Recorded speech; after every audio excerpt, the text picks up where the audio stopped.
আসসালামু আলাইকুম রহমতুল্লাহ। প্রিয় দর্শক, মেয়েদের যখন পিরিয়ড হয় তখন কি তারা কোরআন শরীফ থেকে যে কোনো সূরা তেলাওয়াত করতে পারবে? এমন প্রশ্ন নিয়ে আজকের ভিডিওটি সাজানো হয়েছে। আশা করি আপনি সম্পূর্ণ ভিডিওটি দেখলে এ সম্পর্কে যথেষ্ট জ্ঞান অর্জন করতে পারবেন ইনশাআল্লাহ। পিরিয়ডের সময় মূলত কোরআনে কারিম তেলাওয়াত করার বিষয়ে আলেমদের মধ্যে দ্বিমত রয়েছে, কিন্তু যতটুকু আমাদের কাছে স্পষ্ট হয়েছে কোরআন ও হাদিসের আলোকে, সেটা হচ্ছে কোরআন তেলাওয়াত করার যদি প্রয়োজন হয় তাহলে তিনি তেলাওয়াত করতে পারেন, কিন্তু প্রয়োজন না হলে তেলাওয়াত না করাটাই হচ্ছে উত্তম।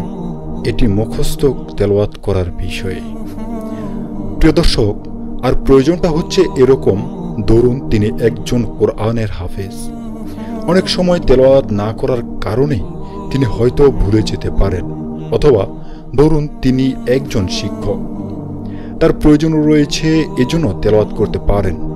অর্থাৎ সুনির্দিষ্ট কোনো প্রয়োজন যদি থাকে তাহলে তিনি মুখস্থ তেলাওয়াত করতে পারবেন।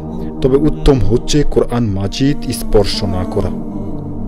তবে তাফসীর থাকলে কেউ কেউ তেলাওয়াতের বিষয়টিকে সম্পূর্ণ জায়েজ বলেছেন। এটি ইজতিহাদি মাসআলা। এ বিষয়ে আলেমদের মধ্যে মতপার্থক্য রয়েছে এবং গবেষণার বিষয় রয়েছে। যেহেতু কোরআন বলতে শুধু আল্লাহর কালামকেই বোঝায়, এখন কোরআনের মধ্যে যদি অনুবাদ অন্যান্য তাফসীর থেকে থাকে তাহলে সেটাকে মুসাহাব বলা হয়, অর্থাৎ এটা কি কোরআন বোঝায় না।